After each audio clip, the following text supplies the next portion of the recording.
اللہ کے رسول صلی اللہ علیہ وسلم نے جنتی ہونے کی بشارت دی، نہ صرف بشارت دی بلکہ جنتی عورتوں کی سردار ہونے کی ان کو جو ہے بشارت دی گئی۔ اور بہرحال حسب اور نسب کے تعلق سے میں سمجھتا ہوں زیادہ بتانے کی مجھے کوئی ضرورت نہیں۔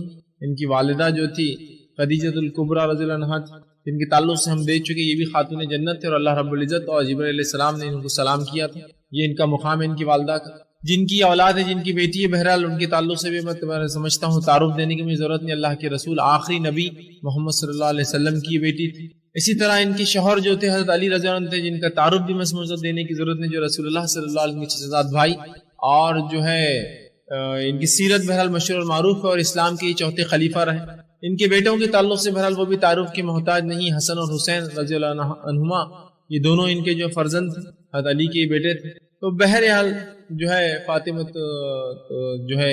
فاطمہ رضی اللہ عنہا کی زندگی جو ہے بہرحال یہ بھی مسلمان عورتوں کے لیے نمونہ ہے۔ ان کے تعلق سے انشاءاللہ چند باتیں میں آپ کے سامنے رکھنے کی کوشش کروں گا، اس لیے کہ مکمل طور سے کسی کی سیرت رکھنا ایک لیکچر ایک درس میں بہت مشکل ہوتا ہے۔ ہم سرسری طور سے باتیں رکھ رہے ہیں اور چیدہ مخصوص خاص واقعات لے رہے ہیں، تاکہ ان واقعات کو سن کر دیکھ کر ہمیں بھی جو عبرت حاصل ہو اور ہم بھی ان جیسی زندگیاں گزارنے کی بہرحال ہم کوشش کریں۔ اللہ کے رسول صلی اللہ علیہ وسلم جو ہے آپ کو جو ہے 4 لڑکیاں تھیں، آپ کو لڑکے ہوئے لیکن بہرحال انتقال کر گئے، اور چاروں بیٹیاں جو ہے آپ کو خدیجہ الکبریٰ رضی اللہ عنہا ان سے ہی پیدا ہوئی، اور ان میں جو ہے سب سے چھوٹی جو تھی حضرت فاطمہ رضی اللہ عنہا تھی۔ یہ سب سے چھوٹی تھی عمر کے اعتبار سے۔ آپ کو سب سے پہلی جو بیٹی تھی وہ زینب تھی، اللہ کے رسول صلی اللہ علیہ وسلم جو پہلی اولاد ہوئی زینب رضی اللہ عنہا۔ دوسری جو آپ کو جو ہے بیٹی تھی وہ رقیہ رضی اللہ عنہا، تیسری ام کلثوم رضی اللہ عنہا، اور چوتھی تھی فاطمہ الزہرا یا فاطمہ بتول، یا بہرحال بہت سے مختلف جو القاب ان کے نام کے ساتھ لگائے جاتے ہیں۔ فاطمہ رضی اللہ عنہا یہ آپ کی چوتھی بیٹی تھی، اور یہ جو ہے نبوت سے 5 سال پہلے پیدا ہوئی، مطلب اللہ کے رسول صلی اللہ علیہ وسلم کی عمر جب کم بیش 35 سال رہی ہوں گی، آپ ابھی نبی نہیں بنے تھے، آپ کے مشن سے کم بیش یہ 5 سال پہلے جو ہے پیدا ہوئی۔ اور جیسا میں نے پہلے کہا تھا تاریخی بڑا اختلاف ہوتا ہے، صحابہ کی پیدائش، ان کی وفات، بہت اس لیے کہ وہ ان پیدائش کے بعد کسی کو پتہ نہ ہوتا کہ اتنی بڑی شخصیات بنے گی، اور عموماً یہ زمانہ نہ تھا کہ لوگ یہ تمام چیزوں کو یاد رکھیں۔ تو یہ اللہ کے رسول صلی اللہ علیہ وسلم کے نبوی مشن، آپ کے نبوت کے مشن سے 5 سال پہلے بہرحال جو ہے پیدا ہوئی تھی۔ اور جس طرح سے اس زمانے کا رواج و طریقہ تھا کہ عرب جو ہے اپنے بچوں کو جو ہے دودھ پلانے کے لیے جو ہے آیا یا دائیہ ہوتی تھی جن کے پاس بھیج دیا کرتے تھے اور وہ ان کو دودھ پلاتی، اس کے برعکس خدیجہ الکبریٰ رضی اللہ عنہا نے طے کیا کہ فاطمہ کو وہ خود دودھ پلائیں گی۔ تو بہرحال یہ بھی ان کا ایک شرط تھا کہ اپنی ماں کا انہوں نے خود دودھ پیا، جبکہ اس زمانے میں عربوں میں طریقہ نہ تھا، ان کے پاس اولاد پیدا ہوتی اور اس کو وہ جو ہے فوراً بھیج دیتے۔ اس کا مقصد یہ نہیں تھا کہ وہ اپنی خوبصورتی کو باقی رکھے یا ان کے پاس کچھ اس کے تعلق سے غلط فہمی تھے، مقصد یہ تھا کہ وہ جانتے تھے اس چیز کو کہ انسانی پرورش پیدائش سے ہوتی ہے، انسان کی پیدائش سے وہ پرورش پاتا ہے، چیزوں کو سیکھتا ہے، تو لہٰذا ان کے نزدیک جو علاقے یا جو لوگ گاؤں ہوتے دیہاتی ہوتے ہیں وہ اصل ان کا کسٹم اور ٹریڈیشن، وہ اصل ان کا ادب تھا، تو وہ چاہتے تھے کہ ان کا بچہ پیدا ہوتے ہی اس اصل ادب کو جا کر سیکھے جو گاؤں میں ہوتا تھا۔ اس طرح سے آج ہمارے جدید اس دنیا میں ہمارے پاس شہر نمونہ ہوتے ہیں تہذیب اور تمدن کے لیے، ہم شہروں کی طرف جاتے اور بولتے ہیں گاؤں والے جو ہے جاہل ہوتے، اجڑ ہوتے، سمجھتا نہیں، لیکن عربوں میں اس کا معاملہ برعکس تھا، ان کے پاس گاؤں میں تہذیب اور تمدن تھی تو وہ اس کی طرف بھاگتے تھے اور ادھر ان کی رغبت تھی، اور وہ طریقہ اس زمانے سے لے کر آج تک ہے کہ آج بھی شہری عرب جو ہے اپنے آپ کو کمتر سمجھیں گا وہ عرب سے جو بدو جو گاؤں میں رہتا ہے، کیونکہ تہذیب وہاں ہے، وہ کہتے ہیں ان کی تہذیب وہاں ہے، کلچر وہاں ہے، تو ان کا طریقہ تھا کہ اولاد پیدا ہوتے بھیج دو تاکہ وہ بچپن سے تہذیب اور کلچر سیکھے، ادب سیکھے، شاعری سیکھے، زبان سیکھے، جو کہ علامت اور پہچان تھی ایک اچھے انسان کی، شاعری اور ادب، تو فوراً اپنے بچوں کو بھیج دیتے تھے تاکہ وہاں جا کر وہ اصل چیز سیکھے۔ بہرحال لیکن یہاں جو ہے ان کی والدہ نے یہ طے کیا کہ اس بچی کو وہ خود دودھ پلائیں، اور یہ پھر جو ہے اپنی والدہ اور والد کی پرورش میں رہی، اور یوں ہی بہرحال ان کا معاملہ چلتا رہا۔ آپ پیدائش کے بعد ہی جو ہے سلیم الفطرت تھی، نیک فطرت کی تھی، اور اپنے باپ محمد صلی اللہ علیہ وسلم کی جو ہے بہت جو ہے خدمت کرتی تھی، اور بڑی آپ کو الفت اور محبت تھی اپنے والد سے، دیگر 3 بیٹیوں کو بھی تھی بہرحال۔ لیکن ایک بات اس کی ایک اور چیز کی وضاحت میں ضروری سمجھتا ہوں اس سے پہلے کہ میں ان کا واقعہ لوں، عموماً یہ سمجھا جاتا ہے کہ یہی لوگ ایسا سمجھتے کہ ایک ہی بیٹی تھی اللہ کے رسول صلی اللہ علیہ وسلم، حضرت فاطمہ۔ آپ کو 4 بیٹی تھی، چاروں میں سے ہی چوتھی تھی، اور چونکہ ان کو جنت کی بشارت ملی اس لیے ان کا واقعہ میں رکھ رہا ہوں، دنیا میں ہی جن لوگوں کو آپ صلی اللہ علیہ وسلم زبان سے جنت کی بشارت ملی میں ان کے واقعات رکھ رہا ہوں آپ کے سامنے، تو آپ یہ نہ سمجھے کہ باقی 3 بیٹیوں کی اہمیت نہیں تھی، وہ 3 محبت نہیں کرتی تھی، وہ فلاں، اگر ایک چیز کا تذکرہ ہو رہا ہے تو آپ اس کا نتیجہ دوسرے پہ وہ نہ کریں کہ وہاں وہ نہیں ہو رہا تھا یا وہ محبت نہیں، وہ تمام تھا. لیکن آج چونکہ ہم انہی کا واقعہ لے رہے ہیں تو انہی کی باتیں، انہی کے تعلق کی چیزیں میں آپ کے سامنے رکھنے کی بہرحال کوشش کر رہا ہوں. تو جو ہے آپ اللہ کے رسول صلی اللہ علیہ وسلم مشن میں بھی شامل تھے، جبکہ اللہ کے رسول صلی اللہ علیہ وسلم کو جو ہے بائیکاٹ کیا گیا، 3 سالہ جو بائیکاٹ تھا جس کو جو ہے شعب ابی طالب کہتے، شعب ابی طالب، اس میں بھی آپ جو ہے شامل تھے اللہ کے رسول صلی اللہ علیہ وسلم کے ساتھ، جبکہ آپ کی عمر بڑی کم تھی، 12 سال کی عمر تھی آپ کی، لیکن اس میں بھی آپ شریک تھے. اور اتنی تکلیفیں آپ نے برداشت کی اس کے اندر کہ وہی تکلیفیں وجہ بنی آپ کے بعد میں انتقال کی، اس لیے کہ آپ کی وفات 29 سال کی عمر میں ہو گئی. تو وہی تکلیفیں جو 3 سال برداشت کی تھی، اس سے جسم اتنا ہلکان ہو گیا تھا اور اتنا نقصان برداشت کر چکا تھا کہ آپ اس کے بعد بہت زیادہ عرصہ نہ جی، اور 29 سال کی عمر میں آپ جو وفات پا گئے، انتقال کر گئے. تو یہ بہرحال اس تکلیفوں کا نتیجہ تھا جس کی وجہ سے آپ کی موت بھی جو ہے واقع ہوگی، کہ آپ بہت زیادہ دبلی پتلی اور کمزور ہو چکی تھی ان 3 سالوں کی تکلیف میں، جبکہ اچھے لوگ اس کے اندر جو ہے پریشان ہو گئے. لیکن تب بھی آپ صبر کے ساتھ رہی، تب بھی اپنے باپ کے ساتھ آپ نے تمام مشکلوں کو اور تمام چیزوں کو برداشت کی. اس واقعے سے پہلے بھی اللہ کے رسول صلی اللہ علیہ وسلم کو جب بھی کوئی تکلیف پہنچتی، فاطمہ رضی اللہ عنہا فوراً بہرحال وہاں موجود ہوتی اور اپنی باپ کو جو ہے، چونکہ آپ کی 2 بیٹیاں جو ہے رسول اللہ کی جو ہے نکاح کر چکی تھی، بہرحال گھر میں 2 ہی ہوتی تھی اور یہ چھوٹی تھی، گھر کے باہر آتی جاتی تھی. تو رسول اکرم صلی اللہ علیہ وسلم کا جو بھی معمول ہوتا، آپ کہیں جاتے تو یہ فوراً پیچھے نکل جاتی. آپ چھوٹی تھی عمر میں تو بہرحال کوئی اتنا مسئلہ نہیں تھا، آتی اور جاتی اور بہت خیال رکھتی. حتیٰ کہ اللہ کے رسول صلی اللہ علیہ وسلم کے ساتھ جو سلوک ایک بار ہوا کہ ایک مشرک نے، ابو جہل بیٹھا تھا اور ایک دن ابو جہل نے کہا کہ محمد صلی اللہ علیہ وسلم نماز پڑھ رہے تھے کہ کاش اس نے جو ہے ایک اونٹ ذبح کیا تھا جو اپنے بتوں کے لیے کیا تھا، تو کہا کاش کہ آج کوئی محمد صلی اللہ علیہ وسلم پہ یہ اونٹ کی جو غلاظت نکلی تھی، اس کے جو جس کو اجڑی بولتے ہیں غلاظت، اور اس کا جو خون تھا، کوئی کاش کہ آج محمد صلی اللہ علیہ وسلم کی آنکھ پر یہ ڈال دے، کیونکہ وہ خود تو لیڈر تھا، نہیں چاہ رہا تھا کہ اپنی شخصیت کو بدنام کرے. تو ایک شخص اس نے تو اٹھا جس کا نام عقبہ بن ابی معیط تھا، اس نے کہا میں یہ کارنامہ انجام دیتا ہوں. کہا ٹھیک ہے جاؤ کارنامہ انجام دے. وہ گیا اور اونٹ کی بجڑی بہت وزنی ہوتی ہے یاد رکھیں، اس لیے کہ وہ بہت بڑا جانور ہوتا ہے اور جانور کے جسم کا ایک بہت بڑا حصہ اس کی بجڑی ہوتی ہے. تو اس نے کیا کیا، وہ غلاظت اٹھائی اور لے جا کر اللہ کے رسول صلی اللہ علیہ وسلم کی پیٹھ پر رکھ دیا. اب ظاہر سی بات ہے بہت وزنی تھی وہ، آپ صلی اللہ علیہ وسلم سجدے کی حالت میں تھے، آپ اٹھ ہی نہیں پا رہے تھے سجدے کی حالت سے، اس لیے کہ بہت وزنی تھی وہ. اور اللہ کے رسول صلی اللہ علیہ وسلم کو نبوت جب ملی، آپ 40 سالہ انسان تھے. یاد رکھیں جسمانی اعتبار سے انسان 40 سال بولے تو اب اس کی تقویت، اس کے طاقت سے اب کمزور ہونا شروع ہو جاتا ہے. انسان کی عمر کا مرحلہ 25 سے 35 کا رہتا ہے جس میں اس کی پوری توانائی، پوری قوت، طاقت، سمجھ کے ساتھ وہ جو ہے کام کر سکتا ہے. اس کے بعد کمزور ہونا شروع ہو جاتا ہے. آپ 40 سال کے ہو چکے تھے، 40 سے زیادہ عمر تھی. اس نے جب رکھ دی لا کر تو رسول اکرم صلی اللہ علیہ وسلم بہت ہلنے کی کوشش کی، بہرحال ہل نہ پائے. فاطمہ رضی اللہ عنہا کو جب پتا چلا کہ والد کے ساتھ یہ ہوا، آپ فوراً قریب تھی گھر سے، فوراً دوڑتی بھی گئی اور آپ نے کھینچ کر جو ہے اس اوجڑی کو اور خون کو اور وہ سب نکالا، اور رسول اکرم صلی اللہ علیہ وسلم اسی سجدے کی حالت میں تھے. پھر آپ نے پانی لایا اور اللہ کے رسول صلی اللہ علیہ وسلم کے جسم پر سے وہ دھویا، اور آپ بہت پریشان رہتی، غمگین رہتی کہ مشرکین مکہ میرے والد کے ساتھ ایسا سلوک کیوں کرتے ہیں. اور یہ اول ایمان لانے والوں میں سے بھی یہ ہے، مطلب اپنی 4 بہنوں کے ساتھ یہ بھی اللہ کے رسول صلی اللہ علیہ وسلم پر ایمان لا چکی تھی. یاد رکھیں ان کی والدہ خدیجہ الکبریٰ رضی اللہ عنہا ایمان لائی اور اس کے بعد فوراً جو ہے یہ 4 بیٹیاں بھی ایمان لائی. یاد رکھیں اب بہرحال کب یہ اس کے تعلق سے کوئی روایتیں نہیں ملتی، لیکن یہ بات ہے کہ اول اسلام لانے والوں میں سے بھی یہ ہے. کیا نمبر تھا بہرحال یہ بھی ہم نہیں جانتے. تو اپنی 4 بہنوں کے ساتھ، مطلب 3 بہنوں نے ایمان لایا، یہ بھی ایمان لائی، مطلب یہ 4 بیٹیاں اللہ کے رسول صلی اللہ علیہ وسلم کی اپنے باپ کی ایمان کی دعوت شروع کرنے سے پہلے ہی، بالکل ایمان آتے ہی ان کی بیوی مطلب ان کی ماں اور یہ بچیوں نے ایمان لا چکے تھے. مطلب یہ ابتدائی مسلمانوں میں سے تھے، شروعاتی مسلمانوں میں سے. جب وہ انہوں نے جو ہٹایا اور اپنے والد کا دھویا، اس کے بعد جو اللہ کے رسول صلی اللہ علیہ وسلم اٹھے اور آپ نے بدعا دی اور کہا اللہ جو ابو جہل بن ہشام، شیبہ بن ربیعہ، عقبہ بن ابی معیط اور امیہ بن خلف کو اپنے شکنجے میں جکڑے. اور ہوا یوں کہ یہ جو ہے جنگ بدر کے اندر 3 مارے گئے، اور چوتھا جنگ بدر میں جو ہے جس نے اللہ کے رسول صلی اللہ علیہ وسلم کی آنکھ پر وہ اجڑی اٹھا کر رکھی تھی، وہ بہرحال پکڑا گیا اور قتل کیا گیا. اس لیے کہ آپ صلی اللہ علیہ وسلم نے کہا کہ اسے قتل کرو، تو اس نے کہا اللہ کے رسول میں قریش سے ہوں، پھر بھی آپ کیا قتل کریں گے؟ تو کہا میرے بیٹوں کو کیا ہوا؟ کہا وہ بھی جہنم میں جائیں گے، اس لیے وہ بھی ایمان نہیں لائے. اور اس کے بعد جو ہے اللہ کے رسول نے کہا کہ اس نے بڑی مجھے جو ہے یہ اللہ کا دشمن بڑی تکلیفیں دی.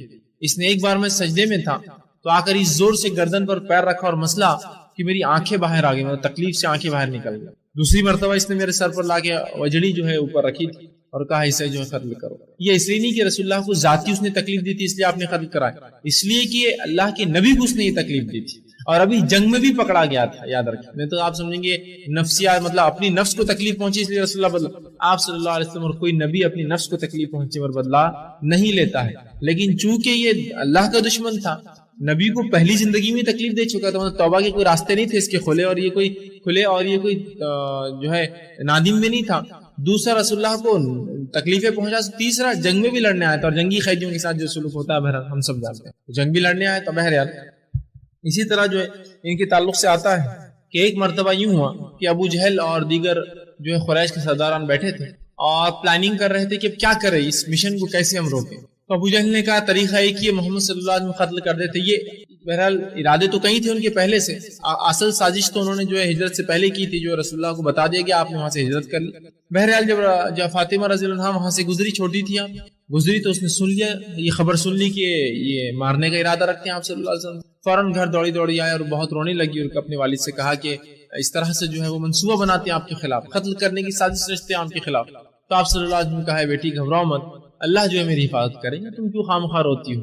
اپنے باپ کے لیے ظاہر سی بات ہے کوئی بچی پریشان ہو، جبکہ پورا جو ہے آپ صلی اللہ علیہ وسلم جس زمین پر ہے پوری زمین آپ کے خلاف ہے، ہاسٹائل ہے، آپ سے لڑنا چاہتی ہے، آپ کے خلاف بات کرتی ہے. تو اللہ کے رسول نے کہا کوئی بات نہیں، اور آپ صلی اللہ علیہ وسلم وضو کیا، گھر سے باہر نکلے اور تھوڑی سی مٹی اٹھائی اور مشرکین کی طرف پھینک دی، اور وہاں جا کر بآرام کھڑے رہے. آپ نے نماز بھی پڑھی اور مشرکین پہ ایسا رعب طاری ہوا، ارادہ تو تھا کہ میں کچھ قتل کریں گے، یہ کریں گے، سوچ رہے تھے، ایسا رعب طاری ہوا، رسول اللہ کا اتنا ڈر اور خوف طاری ہوا کہ فوراً نکل کر بھاگ گئے. اور رسول اللہ صلی اللہ علیہ وسلم کی خصوصیت تھی، آپ نے فرمایا دیگر لوگوں کے مقابلے انبیاء کی مجھے جو خصوصیت ملی وہ یہ ہے کہ میرا رعب، میرا ڈر 1 مہینے کی مسافت تک لوگ دشمنوں کے دل میں ڈال دیا گیا. 1 مہینے کی جو مسافت اس زمانے میں ہوتی تھی، اس دور تک رسول اللہ صلی اللہ علیہ وسلم کی ذات سے اتنے دور تک لوگوں کو خوف ہوتا تھا، رعب ہوتا تھا آپ کا دل میں. تو بہرحال اتنا رعب جمع کہ سب اٹھ کر بھاگ کھڑے ہوئے. اسی طرح ایک مرتبہ آپ جو ہے چونکہ ایمان لا چکی تھی، لوگ آپ سے چڑھتے تھے، اور اتنی چھوٹی عمر میں آپ نے ایمان لائی. ابو جہل نے ایک بار دیکھا کہ فاطمہ رضی اللہ عنہا اکیلی جا رہی اور یہ ایمان لا چکی، اپنے باپ کے مشن میں مدد کرتی ہے اور باپو کو تکلیف آئے تو بدلہ لیتی ہے. جو ابو جہل نے کیا کیا، ایک بہت زوردار تماچا رسید کر دیا، بہت زوردار کھینچ کے تماچا مار دیا. کہا کہ اس طرح کرتی، ایمان لاتی، اپنے باپ پر فلاں کرتی. ان کو بڑا برا لگا. یہ اپنے والد کے پاس نہیں گئی، سیدھا ابو سفیان کے پاس گئی، کیونکہ ابو سفیان ان کا سردار تھا، قریش کا سردار تھا، ہیڈ وہی تھا پورے اس کا. اور ہم جانتے فتح مکہ تک پوری فنڈنگ، پورا تمام چیزیں، اخراجات، لڑنے جھگڑنے میں سب یہ آگے تھا پورا. اس نے جتنے بھی مسلمانوں کے خلاف اکسائے، بعد میں بہرحال ایمان لائے. تو یہ فوراً سفیان کے پاس گئے، ابو سفیان کے پاس کہا ابو سفیان یہ میرے کو جو ہے ابو جہل نے اس طرح سے کیا. ابو جہل بھی ایک بڑا سردار تھا لیکن اتنا بڑا نہیں تھا جتنا ابو سفیان تھے. تو جب جا کر انہوں نے یہ کمپلین کی تو ابو سفیان کو بڑا برا لگا کہ ٹھیک ہے جو بھی غلطی اس کے باپ کی غلطی، بچی سے کیوں بدلہ تم لے رہے ہو، ظاہر سی بات. اور یہ اخلاق کی بھی خلاف، کسی بھی زمانے کسی بھی علاقے کے اخلاق کے خلاف ہے کہ آپ بچوں کو کچھ کہے. وہ کسی کا باپ کتنا ہی برا ہو، بچے کو نہیں بول سکتے اس کے بدلے. ابو سفیان کو غیرت آئی کہ بات تو صحیح ہے اس بچی کی. وہ اٹھا اور کہا چلو میرے ساتھ چلو. گئی آپ کے ساتھ، اور ابو سفیان وہاں پہنچا جہاں ابو جہل اپنے سرداروں کے ساتھ بیٹھا تھا. ٹھیٹی ٹہاٹا اس کا چالو تھا کہ میں نے آج ایسا کیا، اس کو تماچا رچید کر دیا. تو جب ابو سفیان پہنچا تو ابو جہل کے پاس گیا اور کہا فاطمہ رضی اللہ عنہا کو اب اس کو تماچا دو. اور فاطمہ رضی اللہ عنہا جو ہے خوفزدہ نہیں تھی بالکل، گئی اور وہ اتنے زور سے تماچا دیا کہ جتنے زور سے پڑا تھا اتنے زور سے اس کو تماچا دیا. ابو جہل کو بہت عجیب لگا اور بہت ذلیل بھی ہوا، اتنے بڑے سرداروں میں اس کو واپس تھپڑ ملا، اس کا بدلہ اس کو دیا گیا جبکہ اس نے تو اکیلے مارا تھا. بہرحال ابو سفیان نے لیکن بدلہ دیا اور کہا آئندہ ایسی حرکت نہیں کرنا بچوں کے ساتھ، اور چلا گیا. حضرت فاطمہ رضی اللہ عنہا پھر اپنے گھر گئی اور پھر والد سے کہا کہ آج ایسا ہوا، میں نے جو ابو سفیان کو جا کر کمپلین کی. اس کے ابو سفیان نے آ کر جو مجھے یہ کیا، اور میں نے ابو جہل کو خوب رچا، زوردار چماتا جو ہے تماچا کا رسید کر کے آئی. اللہ کے رسول خوش ہوئے، کہا ٹھیک ہے اچھا کیا، اور ابو سفیان کے لیے دعا کی کہ اللہ ابو سفیان کو ہدایت دے. اور شاید اسی دعا کا یہ نتیجہ تھا کہ ابو سفیان فتح مکہ کے وقت جو ہے پھر ایمان لایا. بہرحال تو یہ واقعہ بھی مطلب اسلام کے لیے بڑی تکلیفیں صحیح، اسلام کے لیے آپ نے بچپن سے ہی جو ہے مشرکین کی مار بھی کھائی، اندازہ لگایا. اب ظاہر سی بات ہے اور بھی کئی واقعے ہوئے ہوں گے، یہ چونکہ ایک سردار تھا اس لیے سیرت میں واقعہ آتا ہے، اور بھی کئی لوگوں نے اذیتیں دی ہوں گی. جب مارنے پہ کوئی آدمی اتر جائے تو تانے کتنے دی ہوں گے اندازہ لگایا جا سکتا. چھوٹی بچی ہے جس کا باپ ایک مشن پہ ہے، جس کے مشن کے خلاف پوری دنیا ہے، ان بچوں کو کتنے تانے سننا پڑتے ہوں گے معاشرے اور ماحول کی، یہ ایک اندازہ لگایا جا سکتا ہے کہ آج کے سماج میں اگر کوئی انسان صحیح کتاب و سنت کے مطابق عمل کرے تو لوگ اس کو طعنے تشنی دیتے ہیں. تو یہ تو پورے دنیا کے خلاف ہی بات کر رہے کھڑے ہو کر, ان کی بت پرستی کے خلاف بات کرتے ہیں, ان کے سماج کے پورے رسم و رواج کے خلاف بات کرتے ہیں کھڑے ہو کر. تو ظاہر سی بات ہے کتنے کچھ طعنے تشنیات, چبکنے, بری باتیں, گندی باتیں, گالیاں, جسمانی اذیت, ذہنی اذیت, مالی تکلیفیں سب برداشت کرنی پڑی ہیں. تو بہرحال یہ بھی انہوں نے جو ہے ایک دم مضبوطی کے ساتھ جو ہے برداشت. اسی طرح جو ہے جب جو حمزہ رضی اللہ عنہ اور عمر ابن خطاب رضی اللہ عنہ جو ایمان لائے تو تب مشرکین بہت گھبرا گئے اور کہا یہ تو بہت خطرناک معاملہ ہوتا جا رہا ہے, دو بڑے بڑے لوگ ہم میں سے نکل گئے. اور حمزہ رضی اللہ عنہ اور عمر ابن خطاب بس یہ 2-4 دن کے فاصلے سے ایمان لائے. ان کے ایمان لانے سے اسلام کو تقویت مل گئی اور کھل کر ہی نماز پڑھ سکے مسلمان پہلی مرتبہ. تو مشرکین کو بڑا خوف ہوا. ابو جہل نے ایک میٹنگ رکھی اور کہا اب کیا کرا جائے. تو نذر بن حارثہ ایک سردار تھا جو کہ اس سے پہلے بھی ایک چال مسلمانوں کے خلاف چل چکا تھا. نذر بن حارثہ کی سازش کیا تھی؟ نذر بن حارثہ نے کیا کیا تھا جب اللہ کے رسول دعوت و تبلیغ کر رہے تھے, اس نے کہا محمد صلی اللہ علیہ وسلم پچھلے قصے سناتے اللہ تو میں بھی کیا کرتا ہوں کچھ.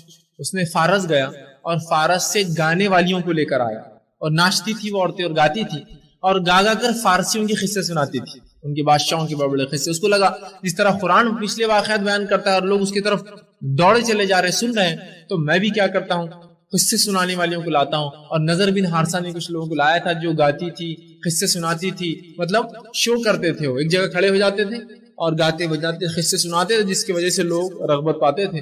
تو کہ نذر بن حارثہ نے اس زمانے کا جو میڈیا تھا اس کو استعمال کیا مسلمانوں کو اپنے عقیدے سے, اسلام سے اور لوگوں کو روکنے کے لیے. جس طرح سے آج ہی بہرحال نذر بن حارثہ کے نقش قدم پر لوگ میڈیا کا استعمال کرتے ہیں لوگوں کو اسلام سے دور رکھنے کے لیے. پھر اس کے بعد اللہ رب العزت نے سورہ لقمان کی آیت نمبر 6 نازل کی تھی کہ وہ لوگ جو ایسی باتیں لے کر آتے ہیں جن کی دلیل اللہ نے نہیں دی, جس کا علم ان کو بھی نہیں ہے, وہ ایسی باتیں تھی جس کی کسی کو علم نہیں تھا کیا ہے وہ کیا واقعات, ان کے لیے دردناک عذاب ہے. بہرحال تو نذر بن حارثہ موجود تھا, بڑا چالاک تھا, دنیا کا سفر کرتا تھا, گھومتا تھا, تاجر تھا. اس نے کہا ایک کام کرو, ابھی یہ سننے والے نہیں. سب سے زیادہ طریقہ یہ کہ اب جو ہے بنو ہاشم جو ہے سپورٹ کرتے ہیں محمد صلی اللہ علیہ وسلم کی مدد کرتے ہیں, لہٰذا ان کا جنرل بائیک آؤٹ کر دیا جائے. اور طے یہ کیا گیا, اس نے کہا کہ اب ان کیا کریں گے, جو ہے ابو طالب جو ہے ان کے پاس ایک حویلی تھی, کہا اس حویلی میں ان تمام کو قید کر دیں گے. اسی لیے اس 3 سالہ واقعے کو شعب ابی طالب کہتے ہیں, شعب ابی طالب. تو کہا ان کو وہاں بند کر دیں گے اور جنرل بائیک آؤٹ, کوئی شادی نہیں کریں گے ان کی بچیوں سے, کوئی ان کو کوئی چیز کھانے پینے نہیں دیں گا, اور بھوک اور پیاس خود ان کو جو ہے مجبور کر دیں گے کہ یہ آ کر پھر ہمارے ساتھ مل جائے. سب کو لگا آئیڈیا بہت اچھا ہے, اس لیے کہ بنو ہاشم سے لڑ تو نہیں سکتے, اس لیے کہ ان کا بڑا مقام ہے دنیا کے اندر, عزت ہے ان کی قریش کے قبیلوں. تو کہا یہ کام تو کر سکتے ہیں, اور سب کو اندر ڈال دیا گیا, بند کر دیا گیا, جس کے اندر خدیجہ الکبریٰ رضی اللہ عنہا بھی تھی, آپ کی 2 بیٹیاں بھی تھی, اور ساتھ میں یہ چوتھی بیٹی فاطمہ رضی اللہ عنہا بھی اس زمانے میں آپ صلی اللہ علیہ وسلم کے ساتھ تھی. اور اس تکلیفوں کو مسلمانوں نے بالکل برداشت کیا. 3 سال تک یہ تکلیفیں چلی, کھانے پینے کے جو بین لگایا میں, کھانا پینا, نکاح, شادی بیاہ کچھ نہیں کیا, کمپلیٹ سوشل بائیک آؤٹ کیا. اور 3 سال تک اسی طرح مسلمان اس تکلیف میں برداشت کرتے رہے. اور واقعات آپ نے سنے ہوں گے, پتے کوئی جو ہے چاپ لیتا, پتے کھاتا کھانے کے اندر جھاڑ کے توڑ کر, یا چمڑا ہوتا کہیں پڑا ہوا مل جاتا تو اس کو گرم کیا جاتا, جلایا جاتا, جل کے جو راکھ بنتی اس راکھ کو پانی ملا کر پیا جاتا, اس لیے کھانے کچھ نہیں ہوتا. تو اس تکلیف میں بھی تھی, اور 12 سال کی آپ کی عمر تھی, اور وہ 12 سال کی عمر میں جو تکلیف ہے آپ نے سہی, وہی وجہ بنی آپ کی کہ موت تک آپ کی جو ہے صحت پھر سنبھل نہ پائی. اس کے بعد بہرحال اس تکلیف میں بھی آپ ساتھ رہی, اور اس تکلیف کا نتیجہ یہ ہوا کہ مسلمان جو ہے کندن بند کرنے کے لیے, سونا جب ہوتا ہے اس کے اندر کچھ ملاوٹیں ہوتی ہیں, جب ان ملاوٹوں کو گرم کیا جاتا ہے تو ملاوٹیں نکل جاتی ہے اور سونا اصل جو شکل میں آ جاتا ہے, سو کندن بولتے ہیں. تو وہ تکلیفوں نے مسلمانوں کو خراب نہیں کیا جو مشرکین سوچے, بلکہ اس تکلیفوں نے مسلمانوں کو اور اچھا مسلمان بنا, کندن بنا کر بھیج دیا, اچھا انسان بنا دیا. اور بہرحال 3 سال بعد وہ بائیک آؤٹ بہرحال کسی بھی حد میں ختم ہوا, لیکن تب بھی جو ہے آپ جو ہے فاطمہ جو ہے رضی اللہ عنہا اللہ کے رسول صلی اللہ علیہ وسلم کے ساتھ اس تکلیف میں بھی بہرحال مکمل طور سے موجود تھی. اس کے بعد جو ہے جب یہ معاملہ جو ہے قریش کا ختم ہوا, اور 15 سال کی جب آپ کی عمر ہوئی, مطلب اس 3 سال کے واقعے کے بعد جو ہے جب آپ کی عمر 3 سال بعد یہ ہوا کہ آپ کی والدہ جو ہے خدیجہ الکبریٰ رضی اللہ عنہا جو کہ اس واقعے میں شعب ابی طالب کے اندر بیمار ہو چکی تھی, اور پھر مسلسل اس کے بعد بیماری رہی, اور بعد میں اس واقعے کے کچھ سال بعد جو ہے آپ کا انتقال ہوا. جب آپ کا انتقال ہوا تو فاطمہ رضی اللہ عنہا کی عمر جو ہے 15 سال تھی, اور 15 سال کی عمر میں آپ کی ماں کا انتقال جو ہو گیا, جو آپ کے لیے بہت بڑا ایک سہارا تھی خود ماں کی حیثیت سے ان کے لیے, اور اللہ کے رسول صلی اللہ علیہ وسلم کے لیے ایک جو ہے سپورٹر, ایک مددگار کی حیثیت سے. بہرحال تو آپ کا انتقال ہوا, تب بھی آپ نے بڑا صبر کیا، اور یہ بہت عظیم صدمہ تھا، یاد رکھیے دونوں کے لیے، آپ صلی اللہ علیہ وسلم کے لیے بھی اور فاطمہ رضی اللہ عنہ کی بالخصوص، اس لیے یہ سب سے چھوٹی بیٹی تھی، اور ظاہر سی بات ہے ہر اعتبار سے آپ دیکھیں ہر گھر کے اندر جو چھوٹا ہوتا ہے اس کی اہمیت تھوڑی سی زیادہ ہوتا ہے بنسبت دوسروں کی، اس لیے کہ چھوٹا ہونے کی وجہ سے اس کی محبت، اس کی الفت، اس کا لاڑ، اس کا پیار وہ زیادہ ہوتا ہے بنسبت انسان کو کسی اور اولاد سے، اور یہی اللہ کے رسول کا معمول بھی تھا، اور یہی ایک عام سسٹم بھی ہے کہ لوگ چونکہ بچہ زیادہ رہتا ہے والدین کے ساتھ، اور ہوتا یوں ہے کہ جب انسان شادی کرتا ہے جو پہلی اولاد ہوتی ہے تو خود انسان بھی اتنا عمر رسیدہ نہیں ہوتا ہے، جو اس کی عمر بھی بڑھتی ہے اس کا جتنا چھوٹی اولاد ہوتی ہے اس کو اتنی محبت بڑھ جاتی ہے اس لیے کہ بوڑھا ہوتا جاتا ہے اور وہ اولاد چھوٹی رہتی ہے اس سے بڑھ، یہ بھی ایک وجہ ہے رسول اللہ کی۔ دوسری وجہ جو عائشہ رضی اللہ عنہ فرماتی ہے اللہ کے رسول کو ان سے محبت تھی، وہ یہ تھی کہ ان کا کسی چیز کا شروعات، کسی چیز کا خاتمہ، ان کا بیٹھنا، ان کا چلنا، ان کا بات کرنا، ان کا جو چہرہ، ان کے ہاؤ بھاؤ، ان کی چال ڈال سب اللہ کے رسول کی طرح تھی، مطلب یہ چار بیٹیوں میں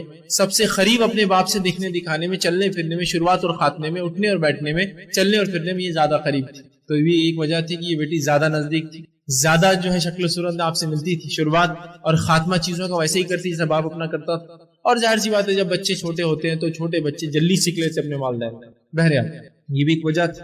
تو آپ تقریباً جب 15 سال کی تھی تو خدیجہ الکبریٰ آپ کی والدہ کا جو ہے سایہ آپ پر سے جو ہٹ گیا، اور اس کے بعد جو ہے یہ جو اللہ کے رسول صلی اللہ علیہ وسلم کے مشن میں جو ہے اللہ کے رسول صلی اللہ علیہ وسلم کے ساتھ بہرحال یہ چلتی رہی۔ اس کے بعد یہ دو بیٹیوں کے اللہ کے رسول کے نکاح ہو چکا تھا، لیکن دو ام کلثوم اور فاطمہ رضی اللہ عنہ یہ دونوں باقی تھی۔ آپ دونوں اللہ کے رسول صلی اللہ علیہ وسلم کی جو مدد کرتی ہر چیز، اللہ کے رسول صلی اللہ علیہ وسلم جب ایک بار طائف کا سفر کیا آپ نے یہ سوچ کر کہ یہ میرے ماں کی طرف سے رشتہ دار ہے کچھ مدد کریں گے، ان طائف والوں نے رسول اللہ صلی اللہ علیہ وسلم بہت برا حال کیا۔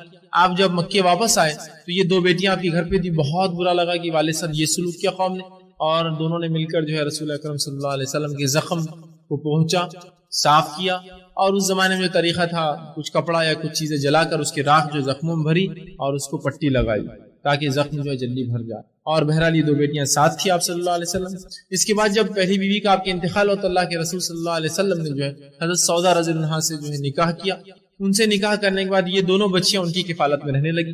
اللہ کے رسول صلی اللہ علیہ وسلم جب ہجرت کی تو یہ سودا رضی اللہ عنہا اور ام کلثوم اور فاطمہ رضی اللہ عنہما یہ دونوں بھی ان کے ساتھ ہی رہی، مطلب یہ ان کی ماں تھی اور دونوں بیٹیوں کو آپ چھوڑ کر گئے۔ آپ نے ہجرت کرنے کچھ زمانے بعد پھر خط لکھا اور بلا بھیجا کہ اب آپ تینوں بھی آ جائیں۔ جب تینوں نے یہ ارادہ کیا کہ سفر کر کے جائے اور کچھ لوگ اور تیار ہوئے ہجرت کے لیے تو مشرکین کو پتہ چل گیا، یہ چھپکے حالانکہ نکلے پھر بھی مشرکین کو پتہ چل گیا، اور جب ایک مقام پر پہنچے تو کچھ مشرک جو ہے نوجوان وہاں آ گئے اور تکلیف دینا چاہیے، بہرحال انہوں نے قافلہ دوڑایا، پھر بھی اس دوران جو ہے ایک مشرک نے آ کر جو ہے ایک اونٹ کو جو ہے جس پر یہ دونوں سوار تھے حضرت ام کلثوم اور فاطمہ رضی اللہ عنہا، اس کو جو ایک چبکنی مار دی، ایک نیزہ مار دیا، جس کی وجہ سے اونٹ بدک گیا، ڈر گیا، اچھل گیا، اور یہ دونوں جو اونٹ سے گر پڑی جس کی وجہ سے کافی آپ کو جو ہے زخم لگے۔ بہرحال یہ وہاں سے نکلی اور کسی طرح سفر طے کیا۔ آپ صلی اللہ علیہ وسلم نے خود نفس نفیس جو ہے ان کو استقبال کیا، انتظار کیا، اپنی بیٹیاں اور بیوی آ رہی تھی بہرحال، اور جب دیکھا کہ صحیح سلامت زندہ آ چکی تو رسول اللہ نے شکر ادا کیا اللہ کا، اس لیے کہ ہو سکتا مار بھی دیتے، اتنی مشکل ہوئی، بہرحال اللہ نے جان بچائی، کسی طرح سے وہ نکل کر آئی، آپ صلی اللہ علیہ وسلم نے استقبال کیا، اور یہ اللہ کے رسول صلی اللہ علیہ وسلم کے ساتھ دونوں ہی بیٹیاں جو ہیں پھر رہنے لگی۔ اس کے بعد ہوا یوں کہ اللہ کے رسول صلی اللہ علیہ وسلم جو ہے 2 ہجری میں جو جنگ بدر ہوئی، جنگ بدر میں فاطمہ رضی اللہ عنہا بہت آگے تھی، آپ جو ہے پیچھے تھی، مطلب قافلے کی چلی، اور اس کے بعد جو عورتوں کا قافلہ ساتھ چلتا تھا جن کا کام یہ ہوتا تھا کہ پانی پلانا لوگوں کو میدان جنگ میں، کھانا بنانا ان لوگوں کے لیے، اور زخمی ہو جائے تو صحابہ کو اٹھا کر لانا اور ان کی مرہم پٹی کرنا۔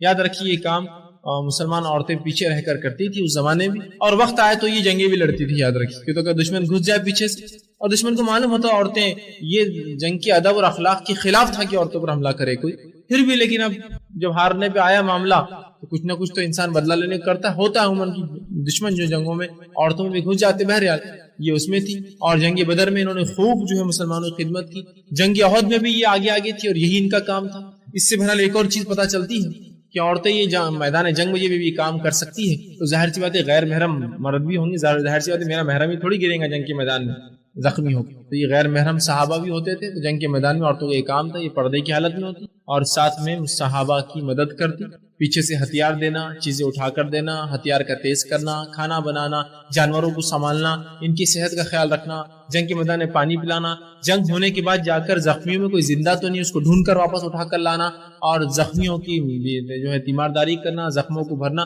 جو بہرحال یہ کام میں یہ لوگ بڑی جو ہے ماہر تھے۔ اور یہ تھا بھی کہ اللہ کے رسول صلی اللہ علیہ وسلم کے زمانے میں عورتیں تھیں جو بہت اچھی سرجن بھی ہوا کرتی تھی، بہت الگ مختلف قسم کی چیزیں اس زمانے میں ہوتی تھی، یاد رکھیں عرب کو اس معاملے میں پیچھے نہیں تھے، اس لیے کہ جنگیں بہت عام تھی تو زخم لگتے تھے، مار بہت لگتے تھے، اور عموماً مردوں کو وقت نہیں تھا، ان کو تو اپنی روزی روٹی کے لیے بھی کبھی جنگ کرنا پڑتی تھی، اپنے قافلوں کو بچانے کے امن و امان نہیں تھا، کوئی حکومت نہیں تھی، تو عورتیں اس معاملے میں بڑی مہارت رکھتی تھی، یاد رکھیں بڑی مہارت، اور اس حد تک کہ اس زمانے میں عموماً ہوتا تھا جنگوں کے اندر جو اعضاء سب سے آسانی سے ہوتے تھے انسان کے چہرے پہ وار ہوا اس کی ناک کٹ جایا کرتی، ناک نکل جایا کرتی، تو یہ بھی وہ اتنا کرتے تھے کہ ناک کو جو ہے نخلی ناک بٹھایا کرتے تھے۔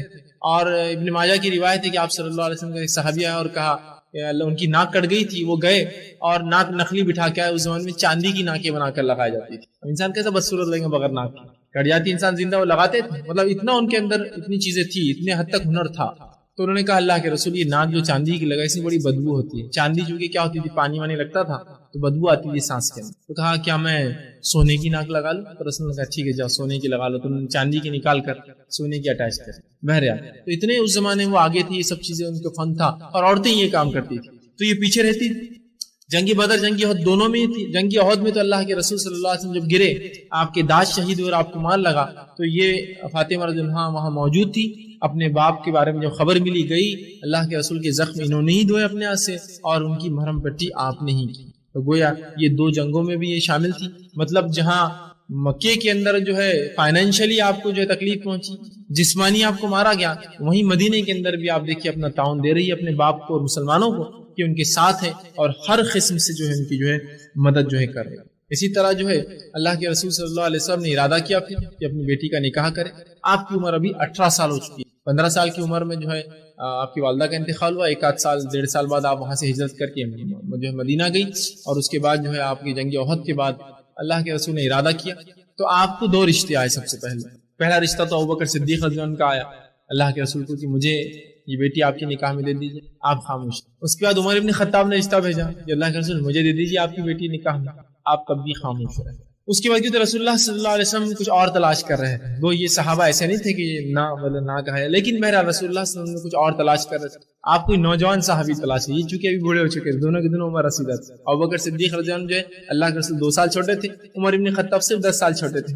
آپ یہ سوچ رہے تھے کہ کوئی تھوڑا سا نو عمر ہو، نوخیز انسان ہو، نوجوان، تاکہ جو ہے میری بیٹی بھی اس کے ساتھ خوش رہے۔ یقیناً یہ خوش نہیں رکھیں گے ایسی بات نہیں تھی، لیکن آپ اور ترجیح آپ کچھ ڈھونڈ رہے تھے۔ بہرحال علی بن ابی طالب رضی اللہ عنہ نے سوچا کہ میں اپنا رشتہ رکھتا ہوں، اس لیے کہ ان کے والد ابھی ایمان نہیں لائے تھے، بہرحال ان کے والد ایمان نہیں لائے تھے اور ان کا کوئی سرپرست وہاں نہیں تھا، تو بہرحال انہوں نے سوچا کہ اب میں ہی جا کر جو ہے بات کر لیتا ہوں اللہ کے رسول صلی اللہ علیہ وسلم سے۔ ارادہ کیا، ہمت کی، اور آپ صلی اللہ علیہ وسلم کے پاس پہنچ گئے اور جا کر بیٹھے، اور اب کچھ کہنے چاہ رہے تھے کچھ، لیکن ہمت نہ کر سکے کہنے کی، اور بہت شرم بھی آ رہی تھی، اب کیسے اپنے منہ سے بولے، اب کوئی دوسرا نہیں تھا اس کو بولے کہ تم جو میرا رشتہ لے، اب ہمت بھی نہیں ہو رہی، بولنا بھی ہے کچھ چیزیں، کوشش کرنے لگے کہ اب کس طرح سے بولوں، اب جو ہے شرما رہے تھے اپنے دل میں کہ اب کیسے میں رسول اللہ کیسے بولوں کہ میں آپ کی بیٹی سے نکاح کرنا چاہتا ہوں، اور خاموش تھے۔ اللہ کے رسول صلی اللہ علیہ وسلم نے بھاپ لیا، کہا میری بیٹی سے نکاح کرنا چاہتے ہو؟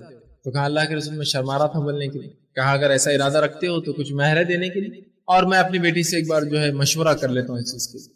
آپ صلی اللہ علیہ وسلم وہاں سے گئے اور فاطمہ رضی اللہ عنہا سے کہا کہ دیکھو ایسے سے رشتے آئے تھے، 2 تو پہلے آئے تھے میں نے نہ کہی دی، ایک تیسرا رشتہ آیا بڑا مناسب، تو بتایا کہ علی جو ہے چاہتے ہیں کہ تم سے نکاح کرے، تمہارا کیا ارادہ ہے؟ تو فاطمہ رضی اللہ عنہا نے کچھ جواب نہ دیا، اور ظاہر سی بات ہے ایک اس لڑکی کی خاموشی جس کا بھی نکاح نہ ہوا ہو، یہ پہلا ہی نکاح ہو، جس کو کہیں گے وہ جو ہے دوشیزہ ہو یا جو باقرہ ہو، تو اس کی خاموشی ہاں ہوتی ہے، اور جس کا نکاح ہو چکا ہو یا مطلقہ ہو یا بیوہ ہو چکی ہو، اس کے لیے زبان سے بولنا ضروری ہے کہ مجھے پسند ہے نہیں، لیکن ایک نوجوان لڑکی کی جس کا نکاح پہلا ہوئی، اس سے پہلے نکاح نہ ہوا، اس کی خاموشی یاد رکھیے یہ ہاں ہوتی ہے، تو آپ خاموش رہی۔ آپ صلی اللہ علیہ وسلم سمجھ گئے کہ ان کا جو ہے ہاں کہنا ہے، ٹھیک ہے، حضرت علی کے پاس گئے اور کہا اے علی جو ہے اب مہر کے لیے کوئی انتظام کرو، تو کہا اللہ کے رسول میں آپ کے ماتحت جیتا ہوں، آپ کو تو میری لیل و نہار زندگی پوری معلوم ہے، میں کیا دوں مہر کے اندر، کچھ بھی نہیں، کیا بات تو صحیح ہے، تو آپ بس کچھ نہیں، لیکن ایک ڈھال ہے تمہارے پاس، وہ ڈھال کیوں نہ تم اس کو فروخت کر دو؟ کہا ہاں ایک ڈھال تو ہے میرے پاس، کہا فروخت کرو اور اس کے بدلے جو ہے جو پیسہ ہے اسے مہر دو اور کچھ سامان گھر کا خرید۔ تو بہرحال اس واقعے کے اندر جو ایک چیز ہے جو بڑی اہمیت کی حامل ہے، اوپر کا جو بہرحال حصہ ہے، ایک دائی جو ہوتا ہے گھر کا جو ذمہ دار ہوتا ہے اس کی کافی نظر ہوتی ہے چیزوں کے اوپر، جیسے کہ علی رضی اللہ عنہ کا آنا اور خاموشی سے صرف بیٹھ جانا اور شرمانا کسی چیز کو کہنے کے لیے، رسول اللہ صلی اللہ علیہ وسلم سمجھ گئے کہ علی جو ہے کس لیے آئے ہوں۔ بات سمجھ رہے ہیں؟ یہ بڑی اہم چیز ہے، یاد رکھیے۔ یہ میں اس لیے اس واقعے کو آپ کے سامنے خاص طور سے پوائنٹ آؤٹ کر رہا ہوں، بتانے کی کوشش کر رہا ہوں کہ دور جتنا جدید اور تیز جا رہا ہے، ہم دیکھ رہے ہیں کہ سرپرست ہمارے گھروں کے وہ اتنے ہی جو پیچھے جاتے جا رہے ہیں۔ دور جس طرح سے بے حیائی، بے شرمی اور برائی کی طرف جا رہا ہے، تو اس برائی سے بچنے کے لیے جتنا زیادہ جلدی کوشش کرے ہمارے جو ہے ذمہ دار، وہ اتنے ہی پیچھے ہٹتے جا رہے ہیں کوشش۔ جبکہ اس واقعے میں دیکھیے کہ نوجوان کا آنا آپ صلی اللہ علیہ وسلم کے پاس اور آپ کا بھاپ لینا، اس کی نیت کیا رہی ہوں گی، اس سے پتہ چلتا ہے کہ آپ کتنے دور اندیش شخص تھے۔ آپ لوگوں کی فطرت اور نفسیات کو کیسے زبردست انداز سے پہچانتے تھے، اور یہ فراست مومن کو ہونا چاہیے، یاد رکھیے۔ بالخصوص آج کے جدید دور میں جبکہ برائی عام ہو چکی ہے، اس کی اشد ضرورت ہے، یاد رکھیے۔ اس کی دوسری مثال بھی اللہ رب العزت نے قرآن میں دی ہے، بڑی واضح مثال ہے۔ اللہ سبحانہ تعالیٰ نے قرآن میں فرمایا کہ جب موسیٰ علیہ السلام آئے اپنے علاقے سے بھاگے مصر سے، اور مصر سے بھاگ کر جو مدین کے علاقے میں آئے، اور آنے کے بعد انہوں نے دیکھا کہ ناانصافی ہو رہی ہے۔ کچھ عورتیں جو پانی نکالتی اپنی بکریوں بھیڑوں کو پلانے، اور کچھ نوجوان آتے اور وہ اپنی بھیڑوں کو پلاتے ہیں۔ موسیٰ علیہ السلام کو برداشت نہ ہوا۔ ایک تو آپ ایک شہزادے تھے، دوسرا آپ ایک نبی ہونے والے تھے، تو نبی سلیم الفطرت ہوتا ہے، ناانصافی برداشت نہ ہوئی، جا کر خوب رسید کر دیا ان کو، سب کو دھو کے نکالا، سب بھاگ گئے نکل۔ ان عورتوں سے کہا آپ پانی پلاؤ اپنے جانوروں کو، یہ کیسا ناانصاف ہے کہ پانی تم نکالو اور پلائے وہ اپنے جانوروں کو۔ تو ان لڑکیوں نے کہا کہ اپنے کوئی بھائی نہیں ہے، کوئی سنبھالنے والا نہیں ہے، باپ بوڑھا ہے، چلو ان کو آفر دیتے۔ کہا آپ ہمارے والد سے چل کے ملیے، ایک جو ہے بزرگوار شخصیت ہے، آپ کو وہ پسند آئیں گے اور آپ بھی ان کو پسند آئیں گے۔ موسیٰ علیہ السلام نے کہا ٹھیک، میں آگے چلتا ہوں، تم مجھے پیچھے سے راستہ بتاؤ، یہ اچھی بات نہیں کہ تم آگے چلو اور میں تمہیں پیچھے سے دیکھوں۔ تو انہوں نے کہا ٹھیک ہے بالکل، ہم پیچھے چلتی ہے، تم بتاؤ۔ جب پہنچی تو اللہ نے فرمایا قرآن کے اندر، جن کے والد کے تعلق سے مفسرین لکھتے ہوئے شعیب علیہ السلام تھے ان لڑکیوں کے والد، دو میں سے بڑی نے کہا، قرآن نے کہا ان دو میں سے، مطلب دو لڑکیاں تھیں وہاں اگر ہوں گی، دو میں سے بڑی نے کہا اپنے والد سے کہ یہ جو نوجوان بڑا طاقتور اور جو ہے امانتدار ہے۔ اشارہ کیا اپنے والد کو، کیا کہا کہ یہ نوجوان جو ہے قوی ہے، طاقتور، اس لیے کیا ہم کو جو انسان چاہیے، بھیڑیں چرانے والا، شیروں اور بھیڑیوں سے اپنے بھیڑوں کو بچانے والا، اس میں وہ طاقت بھی ہے، اس لیے کہ اس نے ابھی لڑا ہمارے لیے، اور امانت دار ہے، یہ ہم کو دغا بازی نہیں کرے گا۔ تو جو ہی والد نے یہ اشارہ سمجھ گئے والد کی در تھا، اس لیے کہ لڑکی نوجوان تھی، والد اشارہ سمجھ گئی، اس نے ایک نوجوان کی خصائل اور صفتوں کی طرف اشارہ کیا۔ فوراً جیسے ہی موسیٰ علیہ السلام کو آفر دیا رہنے کا، تو کہا دونوں میں سے جس سے نکاح کرنا چاہو کر لو۔ تو یہ چیز سمجھنے کی ضرورت ہے، شریعت نے اس چیز کو بہت واضح کیا۔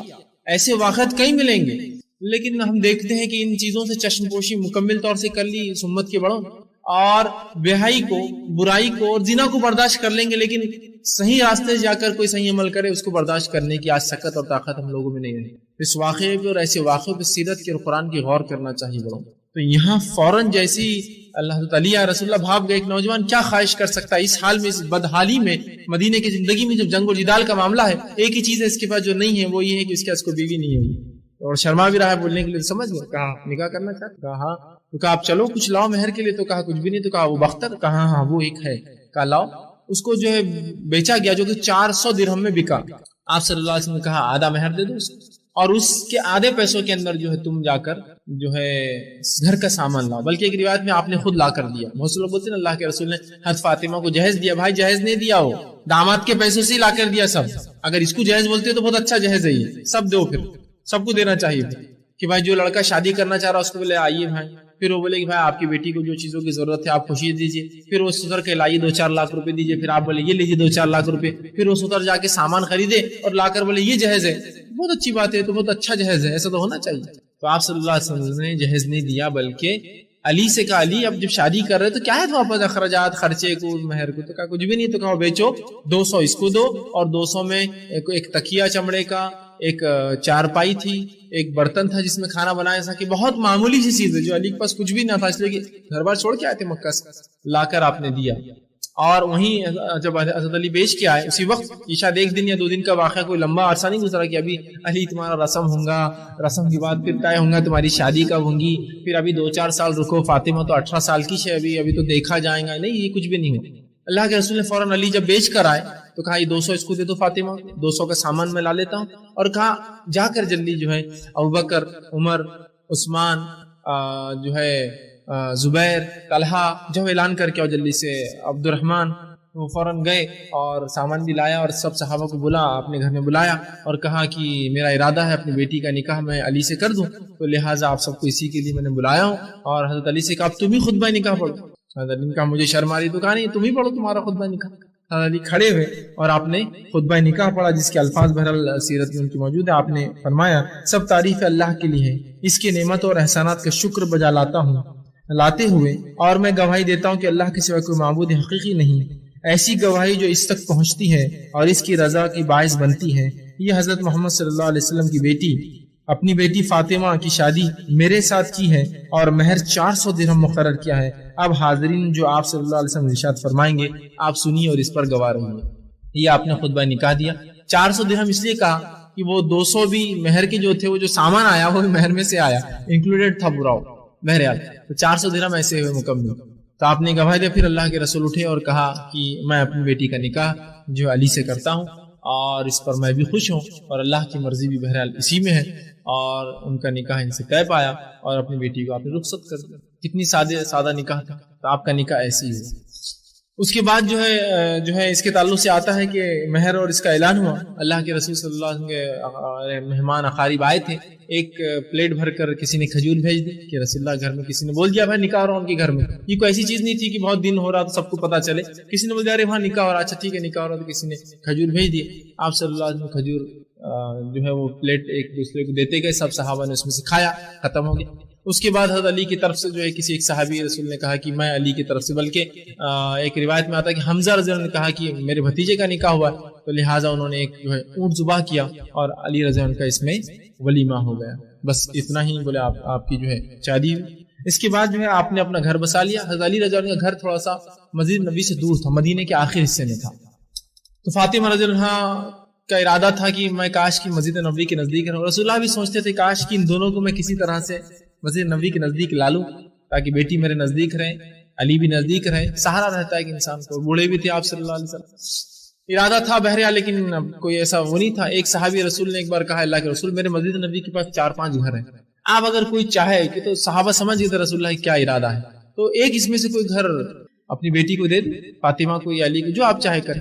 رسول اللہ نے ان کا نذرانہ قبول کیا اور حضرت علی رضی اللہ عنہ کو بلا کر کہا اب تم لوگ یہاں رہو۔ فاطمہ رضی اللہ عنہ چونکہ گھر کے کام کاج کرتی اور بہت کام کاج کرتی، اس کی وجہ سے ہوا یوں کہ آپ کے جو ہے پانی نکالتی، آپ جو ہے حسن رضی اللہ عنہ فرماتے ہماری ماں کنویں سے پانی نکالتی، چکی پر آٹا جو ہے پیستی، ہمارے کپڑے دھوتی، ہم کو تیار کرتی، ہم کو تیل لگاتی، ہمارے باپ کی خدمت کرتی اور دیگر گھر کے تمام کام جو ہوتے تھے وہ سب کرتی، جس کی وجہ سے آپ کے بغل میں باگرے آ چکے تھے، مطلب گاٹیں آ جاتی تھی پانی کھینچنے تو، اور سینہ سخت ہو چکا تھا، سخت ہو جاتا تھا، پانی نیچے سے کھینچیں گے تو ظاہر سی بات ہے پورا جو ہے ہاتھ اور سینہ جو ہے اس میں وہ ہو جاتا ہے، سخت ہو چکا تھا۔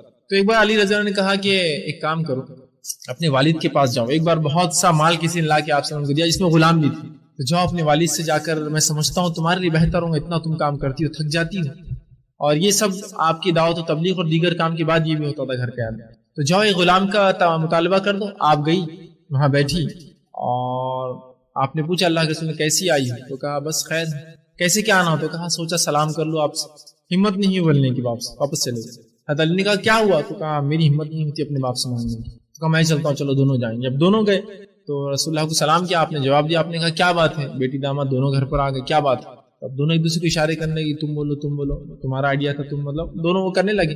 آپ سے فرمایا کیا بات ہے؟ فاطمہ نے کہا کہ ہم سوچ رہے تھے کہ اگر اب ایک غلام آپ ہم کو دے دیتے، چونکہ آپ بہت سا مال غنیمت آیا ہے یا کسی نے تحفہ دیا بانٹ ہی رہے، ایک غلام ہم کو دے دے تو کام کاج میں کوئی سہولت ہو جائے، اس لیے کہ حضرت علی نے کہا یہ بہت تھک جاتی ہے دن بھر اور رات میں بہت تھکان کے ساتھ سوتی ہے، پھر دن ہوتا ہے پھر کام کرتی ہے۔ اللہ کے رسول نے کہا میرا ارادہ ہے یہ مال جو مجھے ملا ہے میں اصحاب صفہ میں بانٹوں۔ اصحاب صفہ اس زمانے میں بہت غریب غربت کی حالت میں تھے، اتنی غربت کی حالت میں تھے کہ ابو ہریرہ رضی اللہ عنہ فرماتے ہیں کہ اتنے غریب تھے ہم اصحاب صفہ، وہ بھی اس میں تھے کچھ سال شامل، کہ ہمارے پاس پہننے کو کپڑا بھی تھا، ایک کپڑا پہنتے تھے اور وہ بھی اتنا چھوٹا ہوتا تھا صرف نیچے کے حصے میں کہ اگر جھک جاتے نماز میں تو شرمگاہ کھل جاتی تھی، اتنا چھوٹا رہتا تھا، بہت مشکل تھی. مطلب اس کو عام زبان میں کہیں گے شرمگاہ چھپانے کے لیے ایک انڈرویئر بھی نہیں تھی، مطلب اس میں بھی صرف ٹکڑے تھے جو آگے پیچھے سے لگاتے تھے کہ اگر جھک جائیں گے تو شرمگاہ کھل جائیں گے. تو نماز بھی بہت سمٹ کر جھک کر کوئی بیٹھ کر پڑھنا پڑتی. رسول اللہ کا ارادہ ہوا ان کی غربت کو دور کر دے. بہت غریب صحابہ تھے، تو کہا میرا ارادہ ہے یہ سب چیزیں میں اصحاب صفہ میں تقسیم کروں، تو تم کو تو نہیں دے سکتے. ہاں تم اپنی تھکان دور کرنا چاہتی ہو تو ایک چیز سن لو مجھ سے کہ ہر رات جب سو تو 33 بار سبحان اللہ، 33 بار الحمدللہ اور 34 بار اللہ اکبر پڑھ کر سونا. اللہ تمہاری تھکان کو دور کر دے گا. جو تم کو غلام چاہیے وہ غلام کے بدلے میں تمہارے لیے خیر ثابت ہے. اس واقعے سے ایک بات یہ بھی پتہ چلتی ہے فاطمہ رضی اللہ عنہا کی، تو ان کی زندگی کا یہ واقعہ آتا ہے، دیگر صحابیہ کا نہیں آیا، یہ بالکل واضح آیا. آپ گھر کے کام کاج کرتے ہو. ایک غلط فہمی جو عموماً ہوتی ہے عورتوں کو وہ یہاں دور ہوتی ہے، وہ یہ ہے کہ قرآن حدیث میں کہیں بھی عورتوں کو کام کرنے کا حکم نہیں دیا گیا. میں بھی مانتا ہوں نہیں دیا گیا، کہیں بھی نہیں کہا گیا کہ تم برتن دھوئیں گے، کپڑے دھوئیں گے، فلاں کریں گے. یہ بات درست ہے، لیکن یہ بات بھی آپ کو ماننا ہوگی کچھ چیزیں فطری رہتی اس کو بولنے کی ضرورت نہیں رہتی. کچھ چیزیں فطری رہتی اس کو بولنے کی ضرورت نہیں رہتی، تو کچھ چیزوں کو بتانا نہیں پڑتا کہ ایسی ہے، فطری ہوتی ہے. دوسرا، انسانی محبت کا تقاضا کیا ہے مجھے بتائیے. دنیا میں انسانی محبت کا تقاضا کیا ہوتا ہے؟ دنیا میں لوگوں کو لوگ کیوں محبت کرتے ہیں اس کا کوئی اصول بتائیے آپ. لوگوں سے لوگوں کی محبت کرنے کا پہلا اصول دنیا میں آپ یاد رکھیے یہ ہے کہ جو جتنی خدمت کرتا ہے دنیا اس سے اتنی محبت کرتا ہے نا. یہ اصول ہے. انبیاء علیہ الصلوۃ والسلام سب سے زیادہ لوگ محبت کرتے، کیوں؟ ان کی خدمت انسانیت کو سب سے عظیم ہوتی ہے، ان کی قربانی انسان سب سے عظیم ہوتی ہے. اس کے بعد جو ایجادات انکشافات اور یہ کرتے ہیں، کیوں ان سے محبت کرتی ہے لوگ؟ اس لیے کہ ان کی خدمت دنیا کو اتنی عظیم ہوتی ہے، ان سے فائدے اور نفع دنیا اتنے زیادہ اٹھاتی ہے. عام دنیا کے عام معاملات میں آپ سب سے زیادہ کس سے محبت کرتے ہیں؟ اس آدمی جو سب سے زیادہ آپ کا کام کرتا ہے، اس لیے کہ فطری تقاضا ہے کام کرنے والے سے محبت. تو لہٰذا انسان محبت اس سے کرتا ہے جو کام کرتا ہے. تو محبت حاصل کرنے کا پہلا ذریعہ وہ کام ہے. محنت کیجیے آپ دوسروں کے لیے. اسی لیے ایک عرب کی خاتون نے ایک بڑا اچھا قول کہا تھا اپنی بیٹی کو جب اس نے نکاح میں دیا. یہ دور جہالت کی بات ہے کہ میری بیٹی جب تمہارا نکاح ہوگا تو تم اس گھر جا کر غلام بن جانا، دیکھنا تیرا شوہر تیرا غلام بن جائے گا. اصول محبت کا اصول ہے کام. تو بہرحال انہوں نے جو ہے خوب کام کاج کرتی تھی. بالکل واقع حضرت حسن کی بھی اس میں روایت ہے، اور اسی طرح خود اللہ کے رسول کے زمانے میں حضرت علی گواہی دیتے کہ میری بیوی اتنے کام کرتی کہ وہ تھک جایا کرتی. ٹھیک ہے. اسی طرح حضرت فاطمہ رضی اللہ عنہا جو ہے غزوہ احد میں بدر کے اندر بھی شامل رہی اور خدمت کی، لوگوں کی تیمارداری کی. اسی طرح آپ نکاح کے بعد بھی جو غزوہ خندق میں، غزوہ خیبر میں، فتح مکہ تک آپ کا یہ معاملہ رہا، اس میں بھی آپ شامل تھی اور پیچھے رہتی تھی، زخمیوں کی دیکھ بھال کرتی تھی اور تمام چیزیں. بہرحال آپ ساتھ ساتھ رہی تمام جنگوں کے اندر بھی اس کے بعد جو ہے. اسی طرح جو ہے بخاری کی روایت ہے نبی اکرم صلی اللہ علیہ وسلم دریافت کیا گیا کہ آپ کو لوگوں میں سب سے زیادہ کون پسند ہے؟ بخاری کی روایت ہے آپ صلی اللہ علیہ وسلم فرمایا کہ میری بیٹی فاطمہ. اسی طرح بخاری کی روایت میں آتا ہے میں عائشہ فرماتی ہے اللہ کے رسول صلی اللہ علیہ وسلم کے حلیے مبارک میں، دیکھنے دکھانے میں، ڈیل ڈول میں، چلنے میں اور شروعات کسی کام کی شروعات اور خاتمے میں فاطمہ آپ سے سب سے زیادہ قریب اور سب سے زیادہ نزدیک تھی، اور اسی لیے وہ آپ کی محبوب تھی. اگر وہ غمگین ہوتی تو آپ غمگین ہوتے، اگر وہ خوش ہوتی تو آپ خوش ہوتے. بہرحال اس کے بعد جو ہے ان کو فاطمہ رضی اللہ عنہا کو جو ہے پہلے بیٹے کی ولادت جو 3 ہجری میں آپ کی ہوئی. 3 ہجری جب تھی آپ کی جو ہے پہلے بیٹے کی ولادت ہوئی. علی رضی اللہ عنہ سے ان کا نکاح ہوا اور پہلے بیٹے جن کا نام اللہ کے رسول صلی اللہ علیہ وسلم نے خود رکھا، حسن آپ نے اس بچے کا نام رکھا، اور یہ پہلے آپ کے نواسے تھے اور حضرت علی کے پہلے بیٹے تھے، فاطمہ رضی اللہ عنہ کے بھی پہلے بیٹے تھے. تو ان سے ان کا جو ہے ان سے پہلی اولاد ہوئی. اس کے بعد جو ہے اس کے اگلے سال جو ہے 4 جو ہے ہجری کے اندر آپ کو دوسرے لڑکا ہوا اس کی ولادت ہوئی جس کا نام آپ صلی اللہ علیہ وسلم نے حسین رکھا. اور اس کے بعد تیسرے لڑکے کی ولادت ہوئی جو ہے 5 ہجری کے اندر جس کا نام جو ہے آپ صلی اللہ علیہ وسلم نے محسن رکھا. تو ان کو 3 لڑکے ہوئے، ایک پے در پے، پہلا حسن، دوسرا حسین اور تیسرا محسن. بہرحال حسن اور حسین زندگی پائے. محسن جو ہے بہت کم عمری میں جو ہے انتقال کر. اس کے بعد پھر آپ کو چوتھی لڑکی ہوئی جس کا نام اللہ کے رسول صلی اللہ علیہ وسلم نے ان کی خالہ کے نام پر، فاطمہ کی بہن کے نام پر، اپنی بڑی بیٹی کے نام پر زینب رکھا جو جب تک انتقال کر چکی. اس کے بعد ان کو جو ہے 5ویں اولاد جو کہ دوسری بیٹی تھی اس کا نام آپ نے اپنی دوسری بیٹی کے نام پر جو ہے رقیہ رکھا. تو ان کو 2 لڑکیاں اور 3 لڑکے پیدا ہوئے ان کے پیٹ سے، جس میں سے 2 لڑکے بہرحال مشہور اور معروف ہیں، تیسروں کا انتقال بچپن میں ہوا اور ان کو 2 لڑکیاں پیدا ہوئی. حسن اور حسین رضی اللہ عنہ کا کیا معاملہ تھا بہرحال اس کی تفصیلات میں جانے کی ضرورت نہیں ہے. اللہ کے رسول صلی اللہ علیہ وسلم بڑے لاڈلے اور چہیتے تھے. آپ دونوں کی عقیقہ اللہ کے رسول نے کی 7ویں دن. آپ کے بال آپ نے ترشوائے، اس کے بالوں کے وزن کے بعد پیسہ تقسیم کیا اور آپ بڑے خوش ہوئے. کہ اسامہ بن زید فرماتے ہیں میں نے دیکھا اللہ کسی کچھ چادر میں کچھ لا رہے ہیں چھپا کے. میں نے کہا اللہ کے رسول چادر میں کیا ہے آپ؟ تو کہا دیکھنا چاہتے ہو کیا ہے؟ جب چادر کھولی تو ایک طرف حسن گود میں تھے، ایک طرف حسین، وہ اندر چادر پکڑے ہوئے. تو اللہ کے رسول نے کہا جو ان سے محبت کرتا ہے اس سے میں محبت کرتا ہوں، جو ان سے نفرت کرتا ہے اس سے میں نفرت کرتا ہوں. جس نے ان سے محبت کی اس نے مجھ سے محبت کی، جس نے ان سے نفرت کی اس نے مجھ سے نفرت کی. تو گویا رسول اللہ صلی اللہ علیہ وسلم بہت ان سے محبت کرتے، اس حد تک محبت کرتے کہ نماز کی حالت میں رسول اللہ ہوتے یہ کبھی سر پر چڑھ جاتے، کبھی کاندھوں بیٹھ جاتے. کبھی ایک بار فرض نماز میں رسول اللہ ہوتے اور چونکہ گھر نزدیک تھا مسجد نبی کے، دونوں بچے مسجد میں آ جاتے، رسول اللہ کو سجدے میں سے اٹھنے نہ اتنی دیر تک کہ ایک مرتبہ ایک صحابی کہتے ہم کو لگا رسول اللہ کا انتقال تو نہیں کر سجدے کی حالت میں، اور میں نے اٹھا کر سر دیکھا تو رسول اللہ صلی اللہ علیہ وسلم زندہ ہے اور یہ دونوں سب بیٹھے ہوئے کاندھے پر اٹھنے دے رہے اللہ کے رسول، اور ایک چڑھ کر بیٹھتا پھر دوسرا اترتا اور دوسرا چڑھ کر بیٹھتا اور پہلا اترتا. پھر اللہ کے رسول کو بعد میں آیا نماز کے بعد اس صحابی نے اور دونوں کو تھوڑا سا وہ کیا اور کہا ایسا کرتے نانا کے ساتھ نماز میں آ کر اس طرح کرتے. تو اللہ کے رسول نے کہا ان کو ایسا مت کہو، ان کو برا بلا مت کہو، کیونکہ جس نے ان سے محبت کی اس نے مجھ سے محبت کی. تو صحابی رسول بہرحال پھر خاموش ہو کر اللہ کے رسول پھر کہا کہ میں سجدے سے اٹھنا چاہ رہا تھا میں تو بہرحال، لیکن میں نے سوچا جو ہے میرا بچہ بھی تھوڑا سواری کر لے اپنی، اس لیے میں تھوڑی دیر رکا رہا. مطلب سواری مطلب جیسا بچے ہوتے چھوٹے بھائی، اونٹ ہے گھوڑا ہے کچھ بول کے بڑے آتے کسی کی پیٹھ پر. رسول نے کہا میرا بھی دل چاہا کہ تھوڑی سواری کر لے نانا کی پیٹھ کی، پھر میں اٹھ جاؤں گا. اور بہرحال وہ ایک اترتا اور دوسرا بڑھ جاتا، دوسرا اترتا اور پہلا بڑھ جاتا. بہرحال اس سے تاخیر ہوگی، سجدے میں اتنی تاخیر کی لگا کہ رسول اللہ کا انتقال ہوگا، صحابہ سمجھے کہ موت ہوگی، حتیٰ کہ کچھ صحابہ نے اٹھ کر دیکھ بھی لیا سجدے میں سے کیا معاملہ ہے کیا ماجرا ہے. بہرحال تو رسول اللہ صلی اللہ علیہ وسلم ان دونوں سے بڑی محبت کرتے. ٹھیک، اسی طرح جو ہے اللہ کے رسول صلی اللہ علیہ وسلم کے بعد جو ہے ان کے جو دو بیٹیاں تھیں، بیٹے تو بہرحال یہ دو تھے، اور اس کے بعد جو دو بیٹیاں تھیں جس میں سے ایک بیٹی جو تھی جو پہلی والی بیٹی تھی جو زینب تھی، زینب بنت علی، ان کا نکاح جو ہے انہوں نے جو ہے عبداللہ بن جعفر سے کیا، جو کہ ان کے چچے جو ہے سگے بھائی تھے، جعفر بن ابی طالب، حضرت علی کے بڑے بھائی جو جعفر تھے ان کے بیٹے عبداللہ تھے، ان سے انہوں نے اس کا نکاح کیا. اور دوسرے جو بیٹی تھی ان کی جس کا نام ام جو ہے کلثوم تھا، اس کا جو ہے شادی انہوں نے جو عمر ابن خطاب رضی اللہ عنہ سے کی تھی. عمر ابن خطاب جب خلیفہ تھے اس وقت آپ نے پیغام بھیجا تھا علی کی بیٹی کو اور انہوں نے نکاح میں دے دیا. ٹھیک، اس واقعے سے بہرحال ایک چیز جو سمجھ میں آتی ہے وہ یہ ہے کہ صحابہ کے نکاح کرنے کا معاملہ اور ان کی اولادوں کے پیدائش کا معاملہ یاد رکھیے پوری تمام زندگی چلتا رہا. عمر رضی اللہ عنہ کی عمر کیا رہی ہوں گی جب یہ خلیفہ تھے؟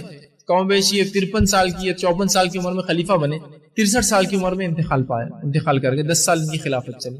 اس میں انہوں نے نکاح کیا کس کی بیٹی سے؟ حضرت علی کی. یہ عمر میں کتنی چھوٹی رہی ہوئی ان سے اندازہ لگانا. تو یہاں یہ معاملہ ہے، اصل دینداری تقوی یہ بنیاد تھی.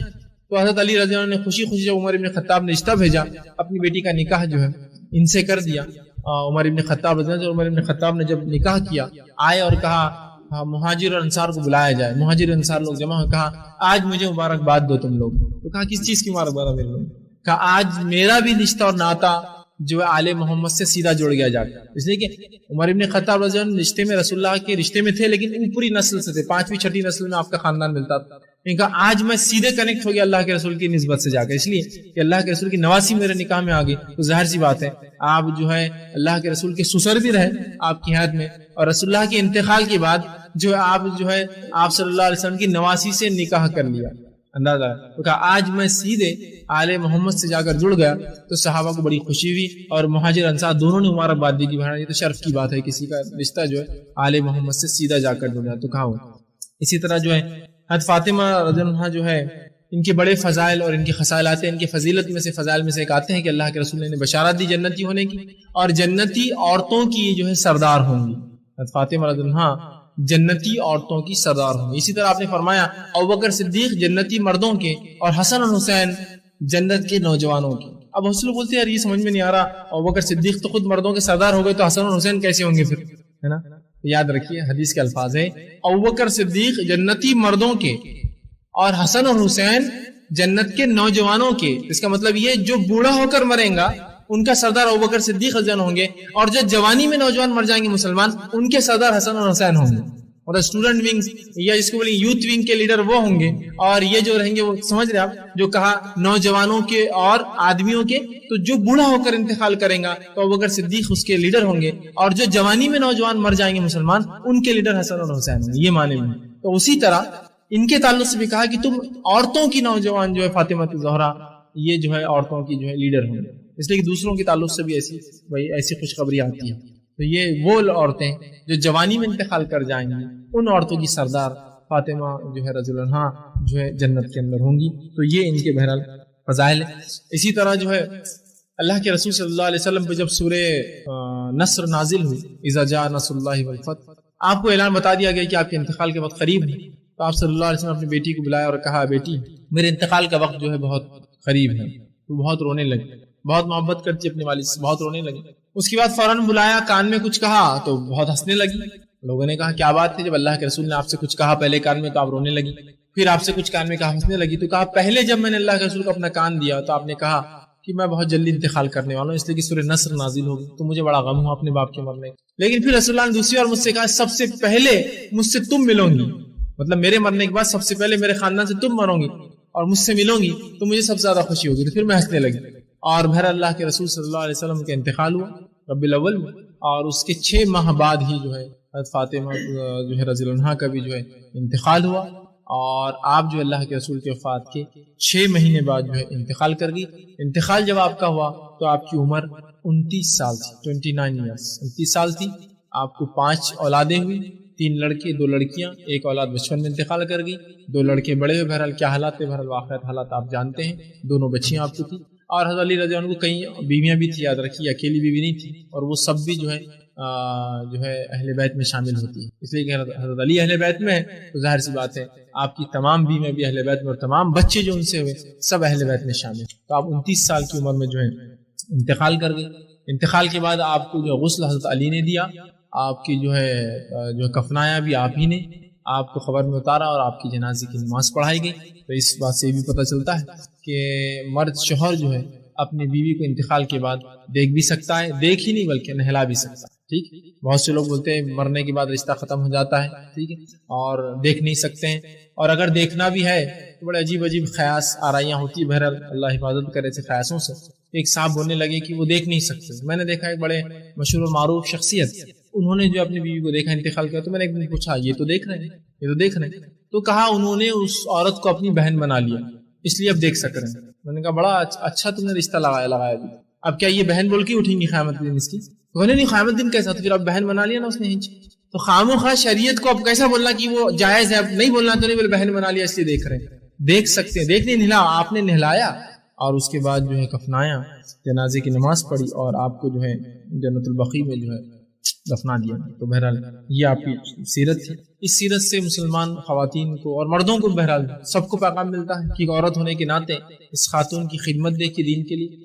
بچپن سے اس کا شغف، شعور اور دین کے لیے رغبت، محبت، اپنے نبی اور باپ سے محبت اور الفت، دین کے راہ میں جو بھی تکلیف رسول اللہ کا ہے اس کو ہٹانے کی جو کوششیں کی. دین کے لیے آپ نے تکلیفیں برداشت کی. دین کے لیے آپ بھوکی اور پیاسی رہی جس کی وجہ آپ کی موت کا سبب بھی بنی. دین کے لیے آپ نے ہجرت کی اللہ کے راہ میں. دین کے لیے آپ نے جو ہے تمام تکلیفیں جو جہاد کے میدان میں آتی ہے اور پانی اور خدمت اور جو ہے زخموں کو دھونا، یہ تمام کام کیے. آپ نہ صرف یہ کام کرتی اور کبھی آپ کا یہ نعرہ نہیں تھا کہ میں اللہ کے رسول کی بیٹی ہوں. ہوتا ہے نا کبھی کوئی بڑے باپ کی بیٹی ہو تو اگر کوئی اس کو شوہر کام بولے تو میں بڑے باپ کی بیٹی ہوں. اس سے بڑا باپ کس کا ہو سکتا ہے اور اس سے زبردست بیٹی کس کی ہو سکتی؟ کبھی یہ نہیں کہا کہ میں بڑے باپ کی بیٹی چکی کیوں چلاؤں گی، یہ کیوں کروں گی، کام کیوں کروں گی، بچوں کیوں نہلاؤں گی، سب تم کرو. یہ خدمت بھی، دعوت، تبلیغ، جہاد کے میدان میں کام، ہجرت کے بعد تمام تکلیفوں کے بعد یہ بھی ہے کہ گھر کا کام کاج، سودا سلوک سب وہ کرتی، پانی بھرتی، یہ کرتی، تمام چیزیں. اور اس کے بعد جو ایک زبردست بہترین زندگی، حیا اور عبادت اور قربانی اور تمام چیزیں بھر ان کی زندگی ملتی ہے. ہر صحابیہ کی زندگی کا ایک پہلو بہت آیا اور واضح ہوتا ہے ان کی زندگی میں. ان کی عبادتیں، ان کی قربانیاں، ان کا دین کے لیے جذبہ، ان کی دین کے لیے کوششیں، شوہر کی اطاعت، والد کی فرمانبرداری، والدہ سے حسن سلوک، لوگوں سے ان کا معاملہ، ان کی سخاوت، ان کا خرچ کرنا، ان کی دیانتداری، یہ سب مسلمانوں کے لیے بہرحال ایک نمونہ ہے کہ اس کو دیکھ کر ہم اپنی زندگیوں کو ایسے ہی ڈھالیں.